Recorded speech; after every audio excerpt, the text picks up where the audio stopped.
முருகேசன் அவன் ஆளு வந்தா பிரச்சனை. நான் சொல்றேன், நீ புரியாம பேசாத. செருப்பு பிஞ்சிடும். போன ஒழுங்கா பேச வரீங்களாடா? ஐயோ அப்பா இல்லையா அறிவிட்ட நாதாரிகளா ஒன்னே இல்லையா இங்க பேசிக்கிட்டு இருக்கியா? இவனா அதாயா நீ என்ன பண்றா? சரி நீ நான் சொல் அப்ப அப்ப சரி நீ இப்ப வரும்போது இல்லடா என்ன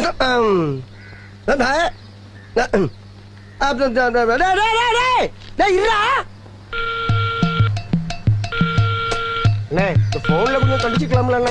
எங்கடா பேச விட்டீங்க? ஏன்டா பேசும்போது நீங்க பேச விட மாட்டேங்கிறீங்க, அவன்கிட்ட பேசினா அவன் என்ன பேச விட மாட்டேங்கிறான். ஏன்டா ஒரு போன நிம்மதியா பேச விடுறீங்களாடா நீங்க? நான் கேட்கிற ஒரு விவசாயம் இல்லையா உங்களுக்கு? போன் இருந்தா தான் அந்த பிரச்சனை.